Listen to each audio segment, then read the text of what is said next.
Gosh, these miserable conditions of labor under the voracious monopolists really suppress my sense of worth in this society. Boy, do I wish we could move west. Well, I just finished counting our money, and it turns out we have enough for a train ticket west. Yeehaw! Well, thanks to the government and the Homestead Act, I have received 160 acres of land to become successful. I am ready to farm this land. You'll just be wasting your time, old man. It only rains about 15 inches a year, and temperature changes will kill all of your crops. You won't make a single penny from farming. Well, sir, what can I do then? Buffalo hunting? Good luck finding one. They've all been killed for sport. How about mining? Yeah, sure. If you want to only live a couple of months, because all the mines will kill you. How about railroad building? Yeah, you gotta be crazy. No, sir.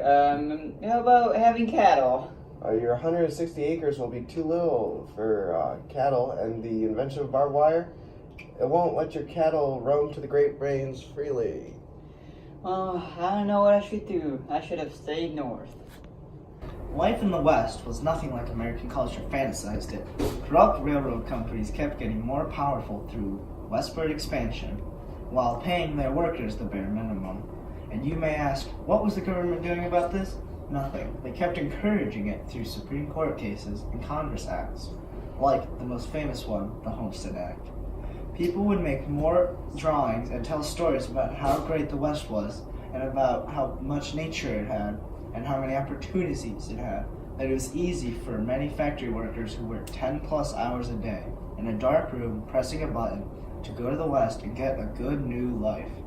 However, it wasn't until they had spent their life savings on a trip to the West that they would realize it was not the magical place we sometimes see in Hollywood movies. Man, I saw one of my close friends die in a mine explosion gone wrong today. Yesterday, they sent one of the new workers from Asia to go set some explosives in order to move a hill in the way of the tracks, but he didn't come back. Man, life here sucks. Agreed. Tomorrow I'm moving, going for another fresh start. Where? To the frontier! This is the frontier. There is no more new frontier anywhere. This was one of the hard truths of the era. One man, Jackson Turner, brought this issue to light for the first time in his Frontier thesis. He explained that throughout the history of the United States, there had always been a frontier that had shaped American history. The frontier had always held the promise of a fresh start. But now that every piece of land had been explored in the U.S., there was no longer a frontier. He thought this would lead to a social and class divisional problems.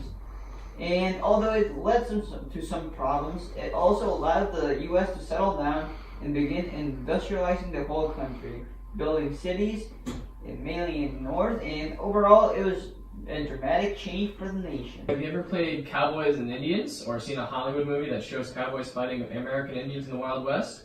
In these movies or games, the cowboys are always depicted as being the heroes or good guys. But were they?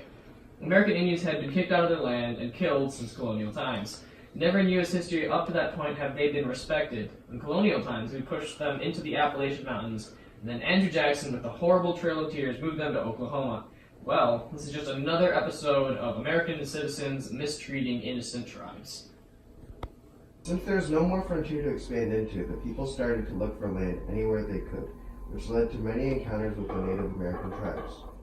The people, as well as the government, ignored Andrew Jackson's promise that any land west of the Mississippi would remain Indian country.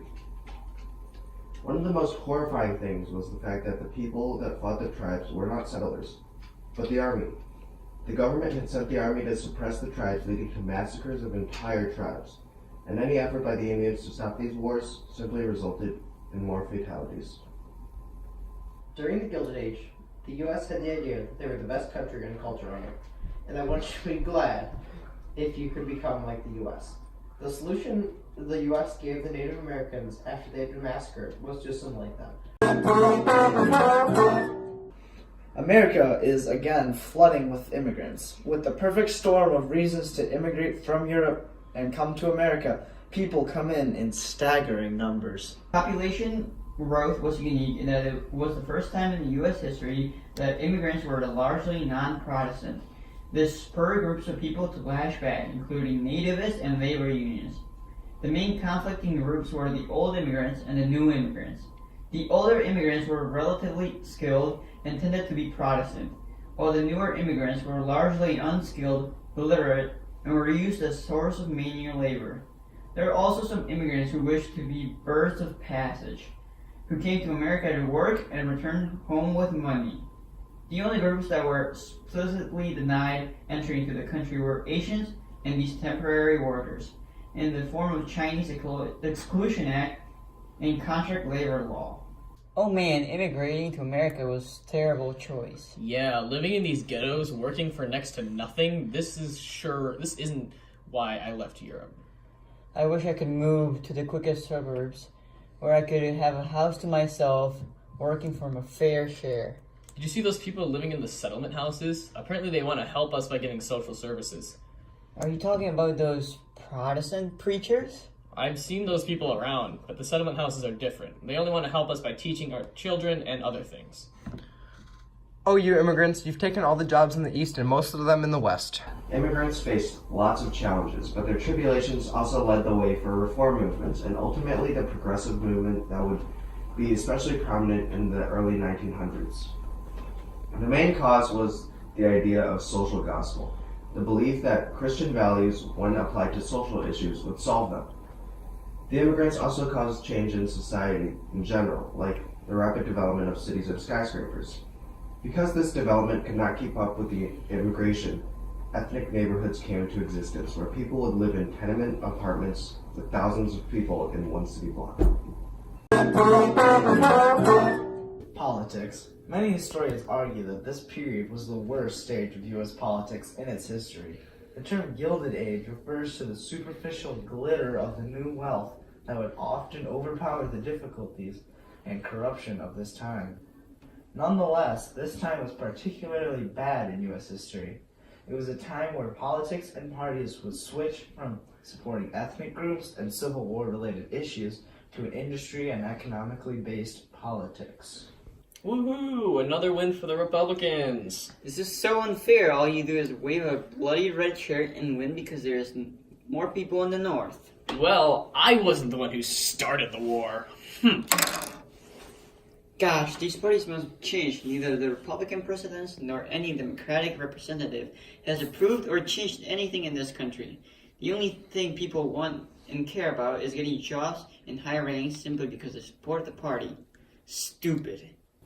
They called it party patronage, when simply because you were a strong supporter of the party, you would receive a good job in government. This led to jobs in the government being taken by uneducated people, which would make the situation even worse. It wasn't until the Pendleton Act, which set up a system of applications for federal jobs, would be selected on a basis on their test scores. One very important issue that for the first time began polarizing parties was currency. Many southern and western farmers were angry because their crops were declining in price and driving them to poverty. They argued that they should change the monetary system and stop it from being backed by only a gold standard, instead favoring a bimetallic system where there would be free silver coinage. However, northern factory owners believed this would simply lead to an economic crisis. This also gave birth to the most successful third party in U.S. history. If the value of our crops keeps decreasing, we won't have the money to live. I'm putting my support behind the Populist Party. They are fighting for us lower-class men who don't have a say in the government. Yes, the Greenback Party was short-living, but at least they managed to have the government buy more silver in the Sherman Silver Purchase, but it still wasn't enough.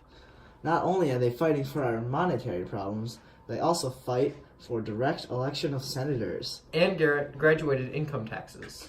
Also, for the government to own communication lines and railroads so it stops corruption. They also want to give us loans so we can become more stable. They are helping even poor people from the South by reducing our work hours. Go Populist Party! Although the Populist Party was unable to achieve its goal of winning the election, many of its ideas were incorporated into the Republican and Democratic platforms in later elections. Truck railroad lines keep rising their prices, and we can do nothing but pay whatever price they give us. It's unfair for us farmers. Join us, the Grange Movement. We are a labor union, but for farmers. We mainly want to educate farmers, but we're also starting to have an effect on politics. You're saying that farmers all around the country are fighting against the railroad companies to lower their tariffs? Yes, and we've been pretty successful.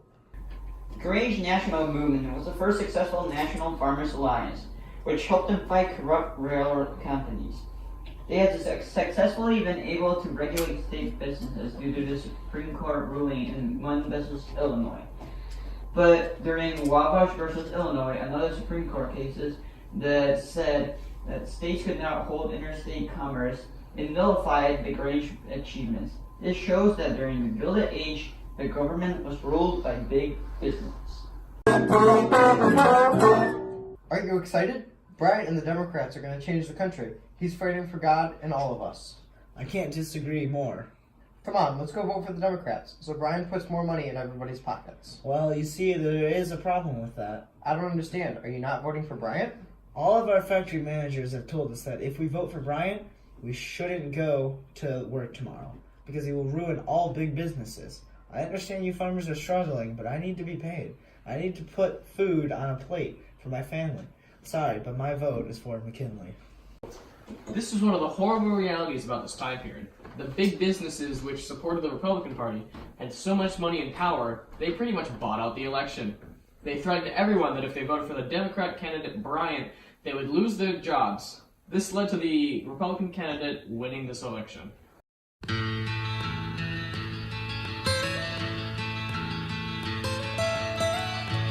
Almost heaven, West Virginia, Blue Ridge Mountains, Shenandoah River.